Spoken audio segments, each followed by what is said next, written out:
Hello, everyone, and welcome to Compassionate Conversations. I'm Tanys Coughlan with My Place Home Care, and I am joined with Heidi Gagne, also from My Place Home Care. And we have a special guest today, Doug Smith. Welcome, Doug. How are you? Thank you, Tanys. Thanks for having me, Heidi. This is wonderful. Doug Smith. I'm coming in from the shores of the Ottawa River in Ottawa, Ontario, Canada. Awesome. So we usually do conversation, and we understand there's some interesting stuff that you've been working on with Apollo therapies. So maybe you can tell us a little bit about you first, and then we'll go into that other stuff. Well, I'm in Ottawa, so I grew up just about 500 meters from where I live today.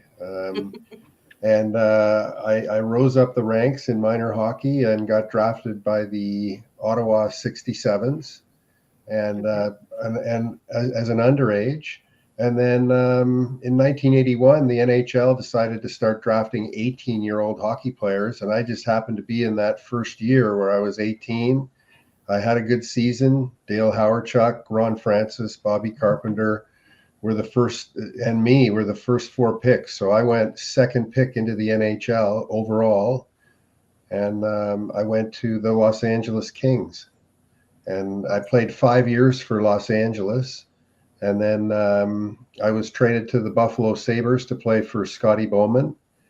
And then from there, I went to the Edmonton Oilers. When Gretzky was traded to Los Angeles, I went from Buffalo to Edmonton and actually started that season between his two wingers. So that was a fascinating experience. And then I went to play for Pat Quinn in Vancouver for the Vancouver Canucks. And then there was an arrangement made that I would go to Pittsburgh 2 years later to play with Mario. And, people ask me about the most incredible hockey experience of your life. It would have to be that, somebody like Mario wanted me to come and wanted me to play with him, and having the opportunity to do that and to practice with him and to just be in that environment. So, and then in professional game 607, when I was over in Europe, I shattered the fifth and sixth cervical vertebrae in my neck. 3 surgeries later, I woke up I woke up in ICU, a quadriplegic, and I lost my bladder, my bowels, my arms, my legs, and that was the beginning of a new way of looking at life for me. It was a transition from trying to be the best in the world at something to immediately trying to be the best for the world, because of the experience I had during that transformation and the experience I had in the healthcare system as a quadriplegic. It's we won't even have time to get into it today. Like, I'm willing to share the truth about my story. Like, no one should begrudge me the truth, but it's a very, very ugly story. And one of the sad things that I hear from the system right now is it hasn't changed very much, but that's about to start happening. With what's happening in the healthcare system, that's one of the reasons I'm working in the healthcare system, is to help the healthcare system at large. By aligning with medical doctors, because I am not one, but because I played in the National Hockey League and I was a first round draft pick, I'm able to get enough attention to draw attention to something that's a massive issue for people, especially your viewers. Great. So I have a quick question. You are sitting up on your own, and I know you are walking unassisted. So how did that change? I mean, so I was drastic change. Yeah, so my neck fell apart. My neck was broken in over 100 places, C5 and C6. Oh my goodness. And so it fell apart in surgery, and my spinal cord got dinged. And I woke up paralyzed, and of course got all the bad news that comes with being paralyzed from the chest down. They do a test on you, and then they tell you, you're in that category. Wow. And we refuse to believe that. In fact, we pushed so hard that I, just 3 months into my treatments, my wife got a hospital bed at home, and she was able to finagle a way to get me out of the hospital because I was still being catheterized 3 times a day. I had no bladder function. Yeah. Right. And our second child was born a week before I was paralyzed. So we had a 2-year-old and a newborn at home, and my wife couldn't be living at the hospital, so she decided to take care of me at home, and that was one of the probably the biggest reason I got better. That's intense. That's Yeah. So she was your wife is it's a superpower. she was catheterizing me, breastfeeding, and taking care of a Care of a 2-year-old, and toddler. I'm walking around. I can't get out of bed some days, you know, and I just literally crawled out of bed.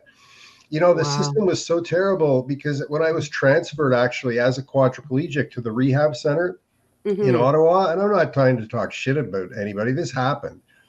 They left my file, Doug Smith, quadriparesis, on the bed when I was being transferred over. I saw that file with the name of what I was now. You were which destroyed. I had no idea. I had Yeah. no idea. I had not seen this in writing. I just knew how I felt, but somebody put it in writing and went, here, this is what you are. Like leaving my file folder on the bed. It set me back a month. Oh, I bet. Labels, right? They can Yeah. be so harmful. It's like a snapshot in my mind. Just that little error in judgment, you know, that could happen, and what the impact could possibly be. Because with my injury, my wife got me out of the system. We found people who could get their hands on me and work on me, and people who had experience in this space, and we focused on the central nervous system. We didn't go after the physical capability or the psychological capability. I just hunkered down and focused on the central nervous system, and now it just happens to be where we're pushing things in the clinic environment because it just makes a lot more sense. You know, our central nervous system's in charge. And I had to become almost a neuroscientist and learn so much and read so much about it. And that was also part of my healing. And today I teach people who had a spinal cord injury, who are dealing with neurotrauma, you know, to turn it around, it takes 12 to 18 months. But you got to get going on it quick because it's not a linear slide. You know, when the central nervous system is going downward, it's getting closer to a cliff. But the cool thing about it, when the brain gets on the right programs, it starts going up like this, and it's not linear either. Because all of a sudden you'll like have these like experiences where it's like you're 18 years old again because your brain has that capability with neuroplasticity. I don't care how old you are. So it's interesting you are talking about the brain, because this is one of the reasons why we wanted to invite you onto our podcast today, because March is Brain Health Awareness. So you are what is it, CIO of Chief Information Officer, yes, for Apollo Physical Therapy Centers and Brain Champ.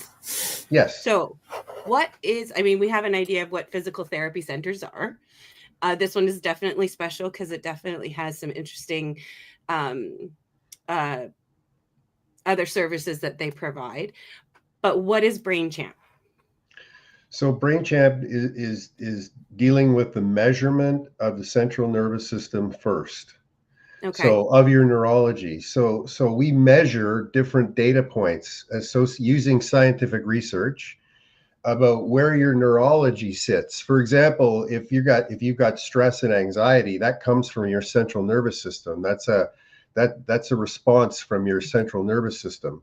So we're able to measure and gauge through different technologies, and I won't get into the technologies today, but that are scientifically validated and running in professional sports teams at universities that we're getting access to. So we're giving people access to it, and the returns on any age of a brain, it doesn't matter how old the brain is, the brain only wants to get better. And so these tools get your brain and your central nervous system moving in the right direction. Okay. So who would this be helpful for then? So anybody who wants to reduce the stress and anxiety that causes aging. Okay, so Right. That's probably the biggest one. Like if you go to brainchamp.ca, it's the first thing we say. Like you've got to get your system relaxed, because stress and relaxation can't coexist.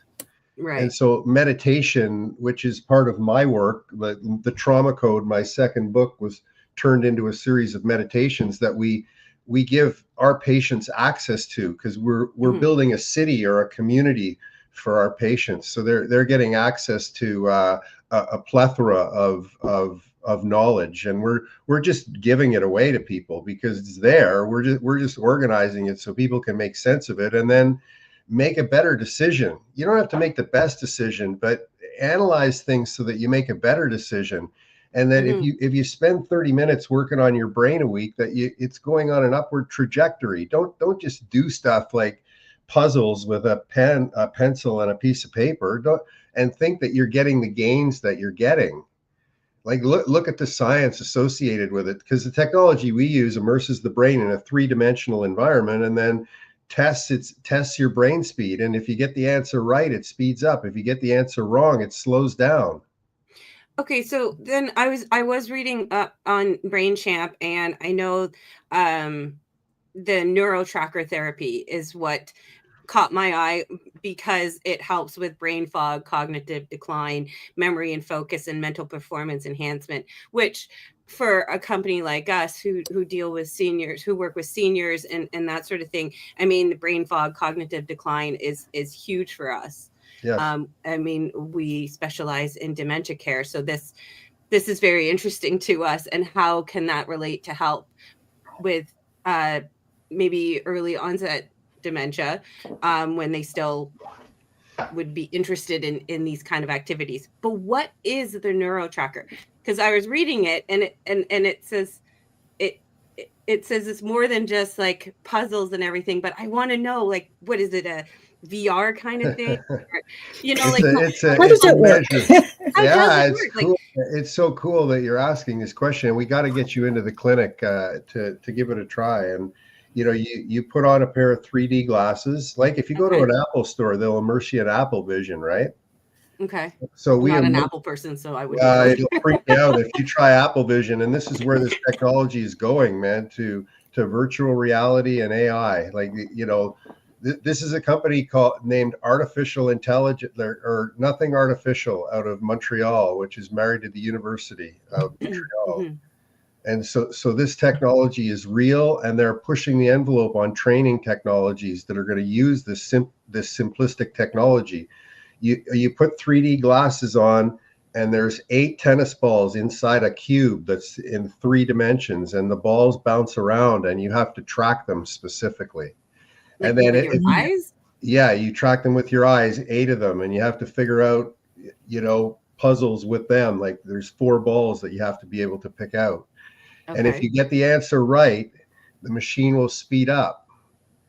And so the first time I went on this technology was even before Apollo had the technology. I became a practitioner on it because it was so important to me, because I went on it and I scored so low, it scared me into understanding the technology.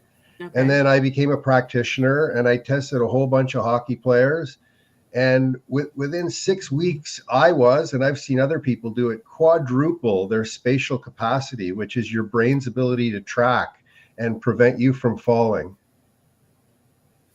Your spatial capacity will keep your brain in place, right? And so in 6 weeks, 10 minutes, like 3 times a week, so 30 minutes a week, just sitting in front of a screen, I was able to quadruple my brain speed and made my table tennis game better now, because I play table tennis at a high level. And we actually have professional table tennis players who are going to be competing in the Olympics using the technology in our office and at home right now. Oh, wow.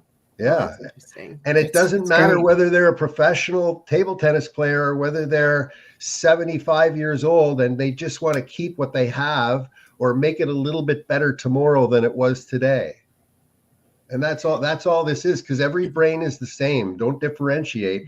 Yeah, the superstars are using it. And, you know, like they're all the professional teams are engaging with nothing artificial right now in NeuroTracker. So the wave is coming. It's not mainstream yet. So, but it's something that you actually have to go to the center to do. You can't do anything at home. Are you? Like, is something like that possible? Yeah, you can do it remotely now as long as you have the glasses. So you immediately, when people sign up for this program, they immediately get shipped a pair of glasses or two if they want, right? If they want to do it with their spouse. And then you put the application on your computer, and the 3 dimensions will work on your TV screen, on your computer screen. The phone is a little bit small because, you know, you want to have the bigger the better. Challenge, yeah. And there's people that actually advance it by putting it on a massive screen, and then they'll track, and the kids will bounce a basketball at the same time while they're tracking and answering where the balls are and stuff. So there's multiple ways you can use this to accelerate the brain. And the most important thing is proprioception and spatial capacity. Just Google proprioception and spatial capacity. There's no limit. That's the cool thing about this. There's no limit to how far each of our brains can go. You might have damaged it a little, and I probably damaged mine a little, but imagine somebody 80 years old, you know, getting on this technology and then all of a sudden like reversing the brain's capability from a movement standpoint by 5 years. Imagine if you could do that. Wow. Amazing. I know my mom would be interested. Well, it's possible. Yeah. I proved it myself, and we're seeing it in the clinic. Like we're seeing people that have had, you know, nerve issues, you know, down their neck because they're walking like this because it's world brain. It's not mind body. The whole psychology world is changing from mind body to world brain.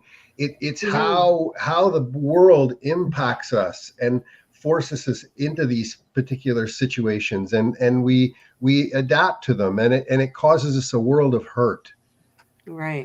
And so we're able to track that, see it, measure it, and then give you exercises and programs to solve that particular issue. That's all that's happening right now. And the silos that govern this is really important for the listeners, because the silos that govern the funding of education in neuroscience around the world, those silos are going to come down in the next 10 years. And when those silos come down, there'll be an explosion in neuroscience like we saw in cancer research. Right. And when we started to solve cancer by doing things that we never, ever could have imagined. And you want to see something crazy, like we got to do this because the battle with artificial intelligence right now and us getting on with things is really, really important, you know, on the research side of things. Wow. Okay. Yeah. So have you used this sort of technology with things like MS, multiple sclerosis, and stuff like that, where there's brain interference? Or I would refer immediately to Dr. Faubert at the University of Montreal. So Jocelyn, if people are listening, you can put it across the screen. Jocelyn Faubert at the University of Montreal. You just have to Google him, and you can look at his work in depth and where they're going with Parkinson's and where they're going with other neurodegenerative disorders. But I can promise the audience, look, you know, hang on, you know, there's stuff coming that you couldn't even have imagined, like in cancer, what they can do today to keep somebody around for another 25 years. It's incredible. Wow. And keep people lucid. It's not, you don't want to be around if it's going to be an ugly experience. So, you know, and it's not like there's no responsibility that you have to take. There is. But if you do, like, and you prove the science wrong and say, I've been doing this for 3 weeks and there's no positive, if you can do that, then like, I want to meet with you, because I haven't met anybody like that yet. I just haven't. And then it's a self-worth issue, right? I mean, we have mechanisms in place at the clinic, Because if we show somebody that this is going to heal the problem that they're saying that they have, and we've done all the tests and we know, and the person won't do the program to heal the problem, then they have to go to the self-worth office down the hall. There's somebody there that will sit with you and will get your self-worth in order, because if you don't believe you deserve it, you ain't getting it. Right. That's just the way the brain works. I was just going to say, won't the allow brain is you. fantastical that way. Oh, no. Yeah. Your subconscious, you'll Help give you and it control. can hurt you. Yeah. You'll give control. This is my work here. You'll give control to the subconscious mind, and it's your 800-pound gorilla. It only has 3 priorities: meeting basic needs, clarity of thought, and helping other people. That's all. Those are the only 3 things you have to worry about. And the first behavior that feeds those 3 priorities is awareness, and then purpose, and then motivation. So we've put the behaviors in order so that you can learn the behaviors in the right order. Okay. The behaviors that feed the 3 priorities of the subconscious mind, because the subconscious mind controls 95% of your human functioning, and that's not going to change in your lifetime. So you might as well get on with it. And if you don't get on with it, it's only going to get worse. Your ability to manage the subconscious mind will get worse, but it's the system that I developed that's in this book, which gives you the code. Basically, I just deliver the code to the audiences that I address. And, if they don't want to listen to me speak, here's the code. Just plug it in. Just don't break the rules, And if they don't break the rules, they skyrocket. They all do. They all do. I just don't see people going backwards. That's what drives me nuts so much, is when people work so hard at something, and life is hard, and they go backwards. Like, what's going on there, And I've always dreamed about putting together a system. Since I broke my neck, I think I saw it, that could handle it all the way to self-worth, so that you've given the person every possible opportunity to succeed. And that's the time that I'll be able to sleep at night, when that happens, right? That, or I won't. I'll want to go over and say, no, there's one more option. Because people commit suicide for only one reason, because they're left with one option. That's all. That's the only reason. One option. Last option. Yeah. And I've been there. My wife wouldn't let me. When I was paralyzed, I was in the hospital. I had to be wheeled to the shower because I wanted to be on my own. The first time I had been out of bed and in a wheelchair, and I couldn't turn the paddles on inside the shower. Like, I all my might, right? Like, couldn't. And I got to the door, and I elbowed the door, and my wife came and got me. And that was the time I rarely go here, but that was the time I wanted to commit suicide. That was the time I woke up and I was paralyzed. I wanted to die.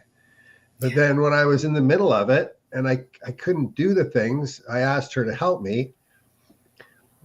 But it was sort of comical and insane, because she's holding a newborn, and we got a 2-year-old. And I'm asking her to help me do something. Doesn't seem too fair, does it? So she said, "Fuck you." So that's what she said. Okay. And she said, "Look, I got 2 kids. We gotta figure this out." Yeah, that's not happening. So yeah, so that was my experience with self-worth. The worst situation you could get in with your own self-worth. Mm-hmm. And it was all tied to my physical ability. And I learned when I went to LA for 5 years, the whole system wasn't working that well. And I had asked to be traded 4 or 5 times over 2 years. And finally I was a healthy scratch, the highest pick ever by the LA Kings. I was a healthy scratch, sitting in the stands in LA. And then I got traded to Buffalo, and Scotty Bowman, the winningest coach of all time, picked me up at the airport, drove me to my hotel, told me that he believed in me. He'd been trying to trade for me for 5 years. He'd been trying to trade for me since the draft. And he was so happy to have me. And And that the next night he started me at center ice with their 2 top wingers, and I scored 13 seconds into my first game. I scored 2 goals, got 1 assist, broke a 5-game losing streak, and the team went on a 5-game winning streak. And my line after those 5 games was the #1 line in the National Hockey League. Wow. I went from a healthy scratch just a month and a half earlier to the top line in the National Hockey League, and it had nothing to do with my physical ability. Not one thing. About here. Yeah, like forget about all this stuff. It doesn't matter. Like we're figuring out how to connect neuron to neuron to neuron to neuron, right? And to use like they put stuff inside people to fight cancer that lives inside them, radiation for years, which is okay. But with the central nervous system, it doesn't work like that. It's a lot safer than putting radiation in your body. Like pulsing electromagnetic fields is like what McCafferty with the San Francisco 49ers, all the running backs are carrying these pulsing electromagnetic field technologies with them now, so they can flush out the inflammation in their body. And this stuff works. It's science. Science is there. Why isn't everybody using it? Because it's so damn expensive to buy the equipment. But it's coming down for clinics, and we invested hundreds of thousands of dollars. Right. And something like that is also available to people if they come to the clinic. But NeuroTracker and meditation you can do. We can deliver the meditation program, the series of 8 structured guided meditation, and we can deliver NeuroTracker right to the home so that you have a simple program over the course of the week.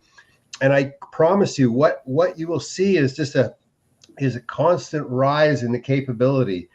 And then the new games people will get interested in it and want to try something else or a new variation, or see if they can track 3 balls rather than 4, and it's almost like it can become a pickleball thing inside an institution with a screen where it's all set up. The person walks in, enters their password and name, and they just sit down and do it.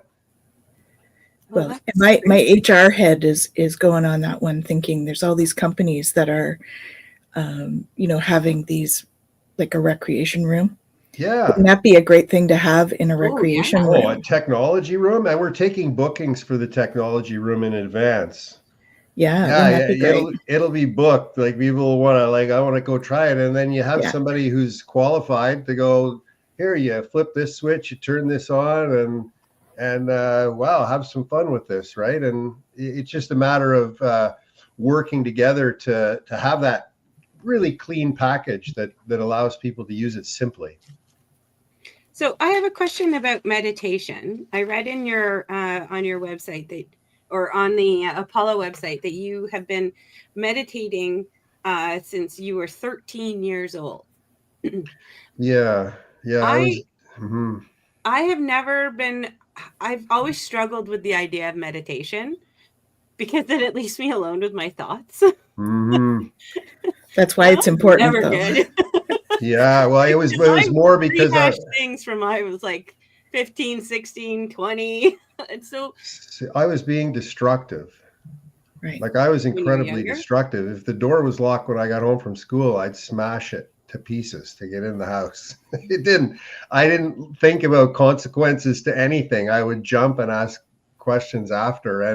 And so like it was highly recommended I was put on Ritalin, right? And another medication. And my mom, and my dad they made the decision that they were going to put me in meditation. So they dragged me, like I was dragged to this basement apartment, and I remember the lights, and because it was transcendental meditation, and I have my mantra, and when I broke my neck, the first thing I thought of on the ice was my mantra. yeah, first thing. Wow. Yeah, first thing. Yeah, it saved my life. It can be incredibly powerful. Yeah, I meditate every day too, so they were putting so much morphine in me that my heart would stop. So within 24 hours of shattering your spine at that level, like at 25 miles an hour, 40 kilometers an hour, full speed, head first, top pile driver. That's what stopped me, was these 2 little bones in your neck.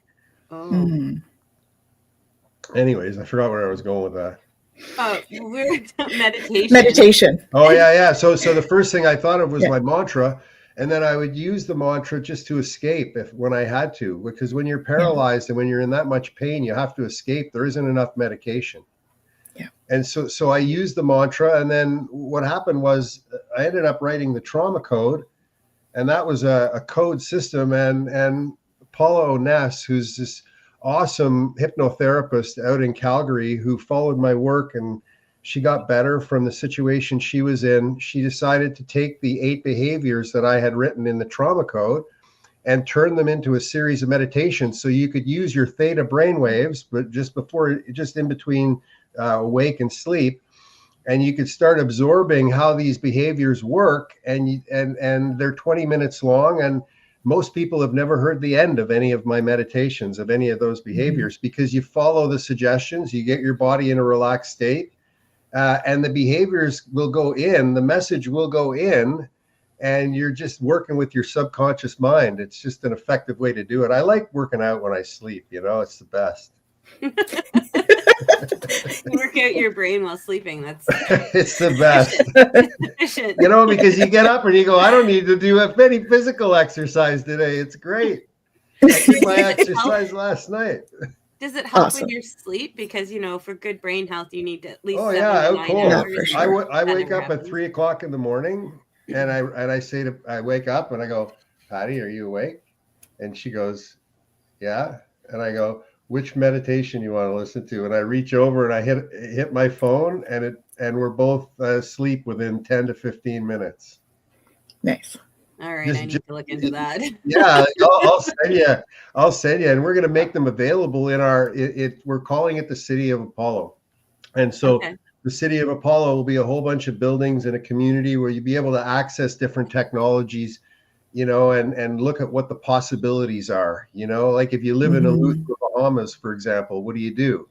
What's your course of treatment? How do you get educated? What are we going to measure? So I believe that you need to measure, because physics says what we measure grows, right? Right. So we have to measure something, and then we treat something. And some of the measurement tools are also treatment tools, because they push your threshold internally. And then we're connecting to the best in the eye doctors and ophthalmologist world right now, and in our neck of the woods and in Ontario, to show them how we're complementary to what they're doing and what they're seeing in the eyes. Because some of these technologies that are able to look physically into the eye can see what an axonal tear, like the arteries in the eye are so tiny that if they're torn, well, you're going to have axonal tears in the brain as well, right? And that's after head injury. So we're working with people like that and seeing incredible turnarounds right now, especially in the brain injury space. It's like motor vehicle accidents. It's just phenomenal. That's amazing. It's very intense and I guess this is kind of one of those, with like NeuroTracker and how the use of AI is helping with a lot of these sorts of things. I guess there is a good use for AI, because I'm a kind of I don't. Yeah, it's funny. I worry about AI. Let's be honest. I'm not a conspiracy theorist, but I do question the validity and the ethical use of AI in some things. But hey, it's nice to know that there's definitely an advanced use, useful use for it. Here, you don't have to worry about anything, because I love studying that stuff. And there's a book that your audience can pick up that will blow their minds, especially if they like science at all. It's called Neurowaves by Dr. Georg Northoff. He heads up the Royal Ottawa Mental Health Center. He's got 3 PhDs, and he runs the neuroscience department at Ottawa University. Okay. And he wrote a book called Neurowaves, and what it explains is how to remove duality, the story that's happening and the story we tell ourselves. Oh. And you do that by using consciousness, okay? And consciousness is a new piece of anatomy. It's a band that holds the physical together with the psychological. When it gets too loose, that's called mania. When it gets too tight, that's called depression. So the way it speeds up, your brain speeds up to adjust to the world as you see it. And if it speeds up too fast, you go manic, right? people will think you're a lunatic, but they don't know what you're seeing, right? You're seeing something different than us. And then depression is when the brain slows down, and it's all based on neural waves that are being measured now. So getting your brain working and getting rid of anxiety is more like surfing. You got to learn how to surf. Your brain needs to learn how to surf. Like first time on a surfboard, it's not easy going, right? But then you start doing it, and then it's all of a sudden 6 weeks later, you're like, oh, you know what I mean?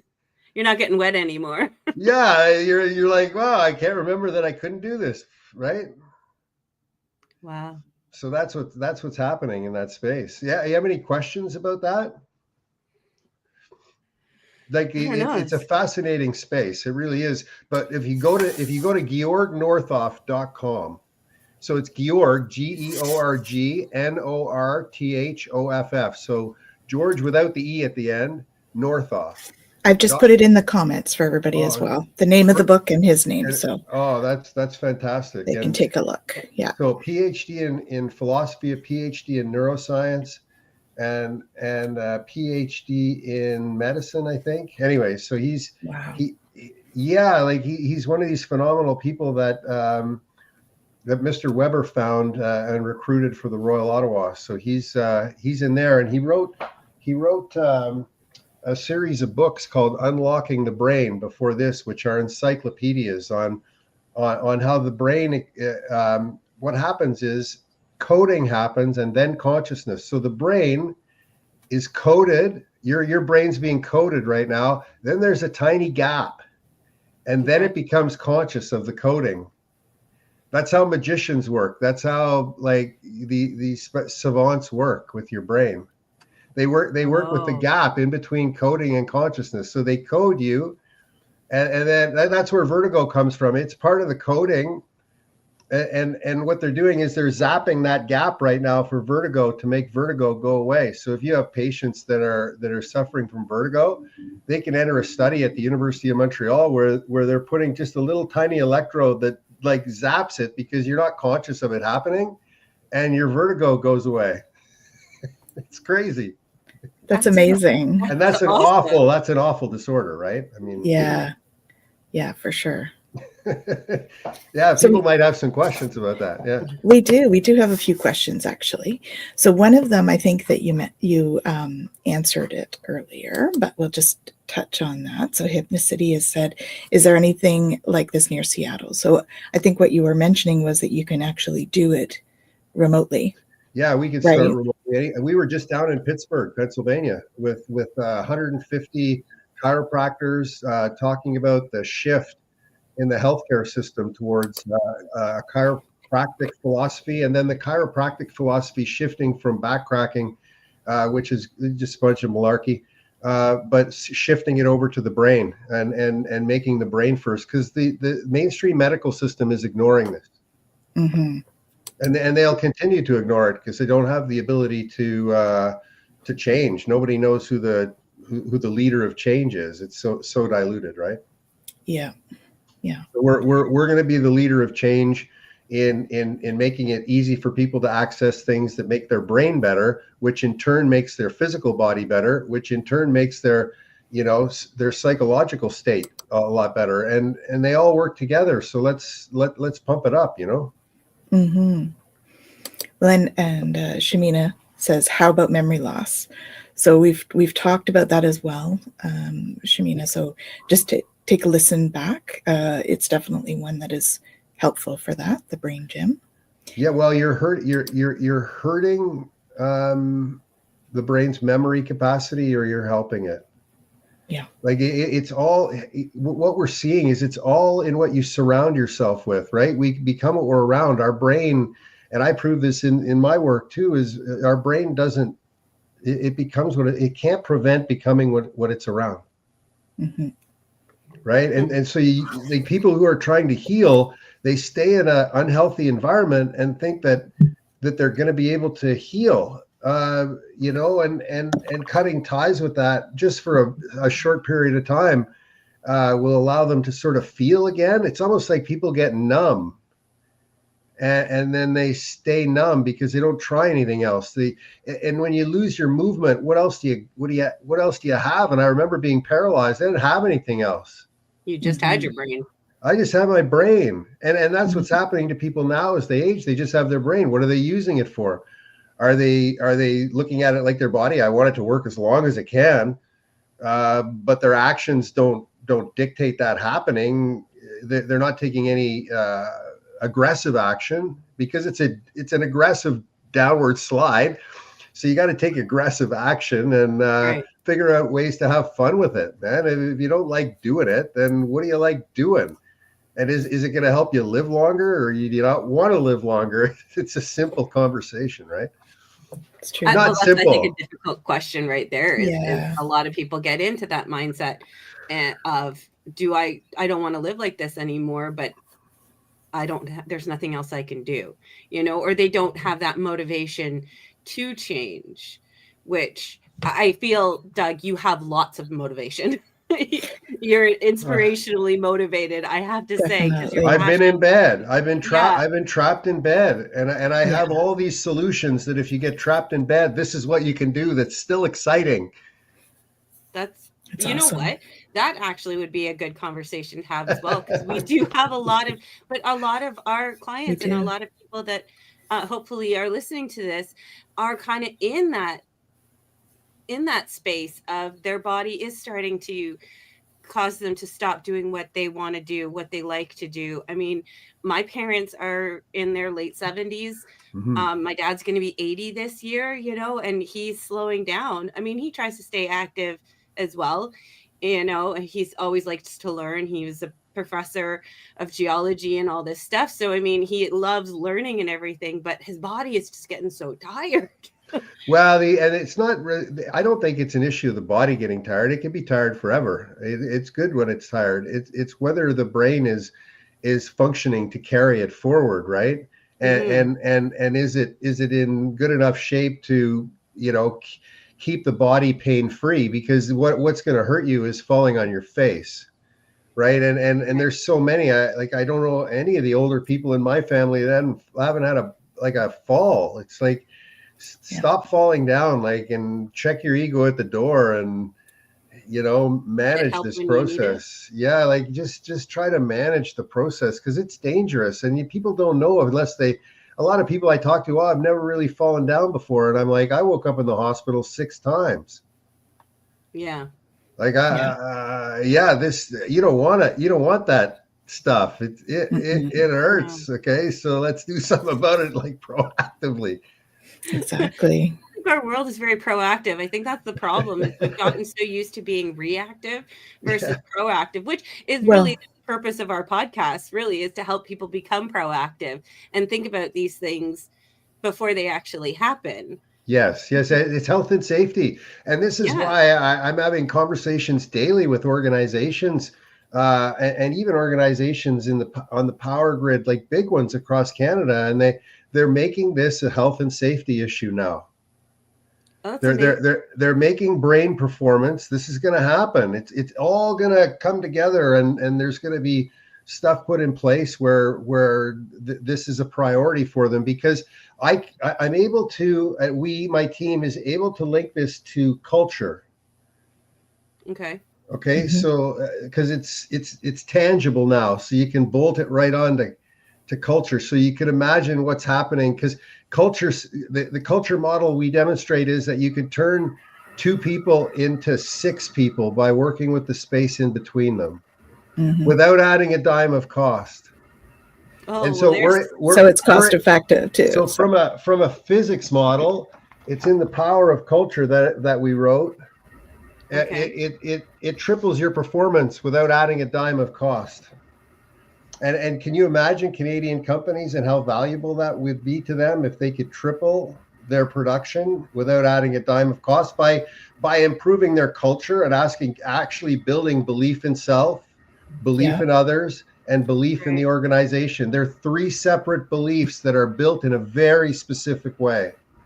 And you just do it, and then all of a sudden transformation happens. It's it's magical, but they've been hen's teeth, the CEOs in the world, they've been hen's teeth about making this transition. Now we have to, and they don't know what to do. So my phone's ringing off the hook. I'm going, well, yeah, sir, sure, we can do that. Yeah, it's not a difficult message. It's just coordinating the distribution of the message, right?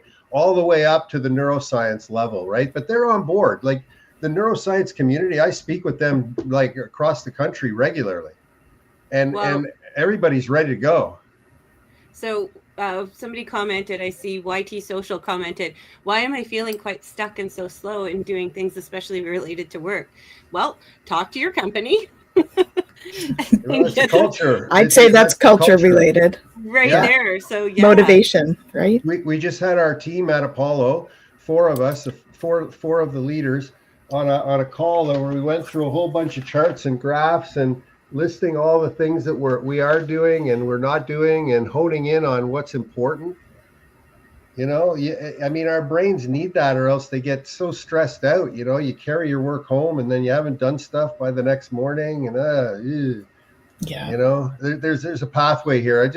There's a pathway to making your brain, to maintaining what you have, to increasing your longevity. Your brain doesn't age. Like there's all sorts of stuff going on in the US. If you keep your brain in an environment where you're feeding it avocado oil and all the good stuff in life, none of the crappy stuff, your brain doesn't age. So it'll live till 300 freaking years old. We pollute it with our thoughts and with our behaviors. Yeah. So we only have a few minutes left, but I was on your. There's another question just about the U.S. Do you have any idea about that? Oh yeah. There's insurance companies that cover that are covering it in the U.S., but it depends on what insurance company, how ironclad it is. Yeah, they demonstrate. I can connect them up to the people in the in the U.S. and they can ask them that question.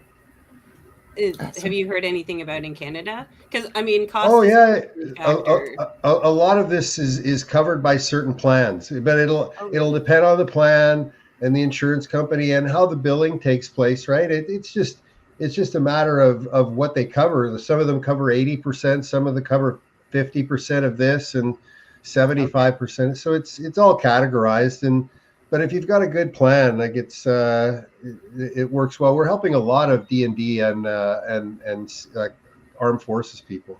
Right. So what would this, I mean, if people are interested and want to look up in their plans whether this is covered, what would the... Oh, call our office. If you have a question, just call Apollo, and talk to Linda or staff, or, even ask for me and I'll figure out, the answer. Right. It all depends on your situation, and the people there are really well versed. I mean, it's been 20 years now that the clinic's been in business, so we're really good at. 2006 was it? Yeah, and you're if you're a veteran out there or you're associated with the veteran community, Veterans for Healing is now partnered up with us, so they're a national organization that gets the money from Veterans Affairs to cover the cost of your treatment. So they're connected right in, so you don't have to go through all the paperwork and garbage. We'll just inhale that for you, and then it'll just be communication on anything that's missing. Which is less stress on your brain. See? Well, less stress on your brain. Yes, it's very easy, very simple. Yes, please come on in. And we've got the task force. The Ottawa task force is engaged with us now, and the city's starting to see that this exists. So I really want to see Ottawa be a leader, a hub, as we expand this. And we do have expansion plans. We've signed new leases. I just can't get into the details yet. So that's Apollo, though, will be? Yes. With Apollo. Yes. Apollo Physiotherapy, guys. And Brain Champ, together. They move together, Beautiful. Awesome. So I was looking on the Brain Champ website, and before we have 10 minutes left, so just a couple of tips for a healthy brain, because this is brain health awareness. Yes. So we have stay mentally active, So obviously using Brain Champ, but also you can do puzzles, learning new skills, reading. That all Anything, helps movement, move those eyes, move those eyes. And eat brain healthy diets. So rich in omega-3 fatty acids, antioxidants, vitamins. So fish, nuts, berries, leafy greens. I can tell you my grandkids probably have excellent brains with the amount of berries they eat, because they're coming this weekend. And I told my daughter, who's university bound in a year and a half, I'm like, well, you're not going to go to university because I need to go to the grocery store and buy fruit for the kids. Yeah. No kidding. Yeah. So yeah, you got to have your own trees now. yeah, she's like, Yeah, can I have it's true. some? And I said, yeah. She's like, okay, that's fine. And I don't need to go to university. But it's ridiculous. I just have to say that. The amount of fruit that those kids eat, and how do you deny them fruit? No, you can't. Berries right? and everything. Keep it going. Yeah. And so also regular exercise to increase your blood flow to the brain, promoting growth of new brain cells. Also important to have brain health. Maintaining social connections, which is huge. And a big part of what we do at My Place Home Care is that social connection, is providing that mental stimulation and emotional support for our clients, because I've seen it where we haven't been able to see a client for a period of time, and then suddenly she now has 2 wonderful caregivers, and they're there 3 times a week, and it's always like, yep, she's in a good mood, she was really happy today, and that just makes my heart so happy, because it's beautiful. You know, that sort of thing, and it can be very debilitating for people. And plenty of rest is the last thing you need to get. 7 to 9 hours. Okay. Yeah, good luck with that. That's a lot of that's 5 meditations. A lot. Although I did get 7 hours of sleep the other night, and I woke up tired. So I don't know what was going on with that. Oh. My brain obviously needs some activity or something, because I'm a little confused in there. Well, NeuroTracker. We'll get you set up on NeuroTracker, and then you can play, and then you can put the kids on it and play with. They can show you how much faster their brain is running. Oh no, I don't. They're kick my butt. Oh, don't give up so quick. Don't give up so quick. Master it. Because you're talking about eye movement, which is what helps with the brain health and all that. My mom and I, when growing up, we used to play card games. So there was Pounce, there was Double Solitaire, there was Spit. So I don't know if you know what Spit is, but you have 4 cards in front, and then you each have 1 card in the middle, and you build up and down with your cards. Well, my mom used to crush me when I was little, but then I got older, and then about 15 years ago or so, I would obliterate her every single time. And then she taught my daughter how to play. She obliterates me now. Oh man. So I got to play card games more again and get time for Brain Champ. Yeah, move I can crush my own kid. move that body, move those eyes, right? Just because you're moving your body, staring straight ahead on a treadmill, doesn't mean you're doing everything you can with that period of time. You know, you start looking at it from a neurological perspective, and get the stuff in order so you don't miss out on things you could be doing during your exercise program. Don't waste any time exercising. Do as much as you can. That's right. With the time that you have. For the brain and the body. Yeah, exactly. I used to like playing games like Tetris and stuff, because it was constantly moving. Yes. And I found that I could focus better after playing it and everything. So I don't know. That's the concept. That's a fact. Yeah. Keep her going. Anything like that. Yeah, the awareness around my peripheral awareness changed, because I'd be focusing on the one shape coming down, but then your brain is also going, okay, wait a minute, I need to turn it 3 times so it will fit into this hole, but way over here that I can't see. And so it used to be, I've always liked those kinds of games, because I find that it does help me. Yeah. Good. It does help my brain move a little faster, and I feel less sluggish, I guess, when I play those games. That's a testimonial. Figure out where you're at. Do the thing for a period of time, 3 to 6 weeks, and then measure again and see where you're at, and know that the connection between proprioception, and spatial capacity is neurocognitive ability and overall general health. Who knew that playing games could help? Well, yeah, the kids are getting a hold of this in It's Dubai. awesome. They're taking a lot of this technology is going to be happening overseas because they're so far ahead of us in some countries with respect to educating their children, and they've departed ways with your central nervous system is a fixed environment. It's not a fixed environment. And so because of that, they're starting to bring in this type of technology into their school systems so that they can tap into the neurology of the children earlier than the next country. Huh. Yeah, programming neurology is much more effective than programming you psychologically. Like from a health perspective. Right. You can do both. That would be even more effective, but then, you could create what you wanted. We don't want to go there.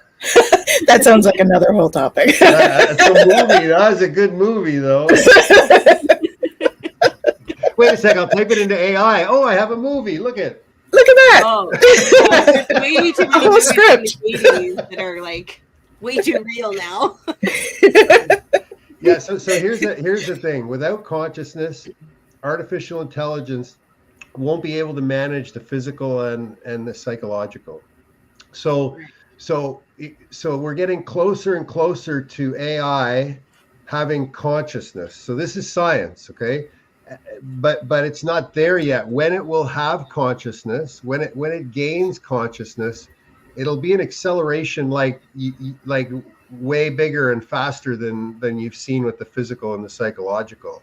Mm-hmm. Like it'll be like an explosion of and that's the point in time where the world of philosophy and psychiatry and psychology, they don't know what's going to happen. But until that consciousness piece, that band that holds the physical together with this, until AI figures that out, and it's probably working on it right now, and it'll be working on it all night. But scientists don't see it happening like uber quickly, but who knows, right? So how would you define consciousness then, Doug? Well, it's just a set of anatomy that can be nurtured, okay, and built up and strengthened. So it's something that's measurable from like there was only two types of anatomy, like physical and psychological, and now there's consciousness as a completely different flow chart of anatomy. Okay. Because of the things it impacts, and because psychiatry and neuroscience are coming together, which is going to cause another little explosion. They've realized this. That's what Dr. Northoff's work is about, and it's the removal of duality. Is how you remove the story you're telling yourself is by using meditation. Okay, so meditation will dissipate duality inside the brain. So you stop worrying about stuff so much, and that's what causes it, right? Mm-hmm. It's that simple. It's the story that's happening. So in a senior's home, you always want to confirm what's actually happening, and then you've got the story you're telling yourself, which is a scary story, frightening. It is for most of us, and so meditation and technologies like we're talking about, what they do is they reduce the likelihood of duality and leave you with the story that's actually going on. And it's a lot more fun. Mm-hmm. Make sense? Mm-hmm. Awesome. Okay. More than it did earlier. So yeah, that's good. Well, it's a learning curve, right? What's that? It's a learning curve, because if we haven't had conversations like this, because this isn't a conversation that we have. It blows my mind that I can, right? It blows my mind that I can speak like this. Like I get off a call like this and I go, "Who the heck was that?" Like I'm a dressing room type of guy, have a beer, and now like because I went through what I went through, and it's getting to the point where all this information is available, and the connections to me and all have put me in this position where I can leverage everything that's happened to me and say, here, and put it on the line, because I've seen enough to know that you can bet on this happening. Mm-hmm. Right. And you can bet on people getting better. And, you know, because it's just happening over and over again. It's just the resistance to change, I think. So how do you, Ooh, that's how big do you, for everybody. it is. And how do you work that mechanism? And we're putting things in place to help our partners guide their way, help them guide their way through that. So, Mm-hmm. and it'll be an evolving process too, because transformation is not a thing. It's a process. Yeah. Right. So And here's it's not quick. one last question for you too. Oh, eating raw garlic can't hurt anything. It's like, you know, and there's rules around how much you can eat in how many minutes. And how And much people want to talk to you afterwards. whether your spouse, wants to, you know, get into bed with you or not, that's your decision. But I you know what, if I was going after an illness, I would be pounding garlic. I would be having shakes every day. I'd be, you know, doubling up Yep. on all the good stuff. As long as your Awesome. partner is also eating that amount of garlic. That's right. Yeah, you just make sure they have them in their smoothies too. It's all good. Awesome. So your contact info is in the comments, right? Oh, We're going to fantastic. put the Apollo Physio info in there as well, Oh, great. Thank so that you. everybody has that. And it has been such a pleasure having you on, Doug. Well, thank Very you. Really interesting appreciate conversation. you. I can't wait till you guys meet Dr. Vic. So you're going to get Dr. Vic on here, and it'll be a special treat. And then maybe we'll come on, the two of us, as we get things sort of, you know, rolling faster and faster. Really, really appreciate you guys having me on, and great questions. And we'll have a good weekend, guys. Excellent. Yeah, thanks so Thank you much guys for for all of joining. you out there as well for watching and lending your time to us. And come back again when we have Dr. Vic. And 2 Mhm. weeks we'll have another compassionate chat. Thanks Yep. so much for joining us, everyone. Thanks, Have a great Tanys. day. Thanks, Heidi. Have a great day. Thank you.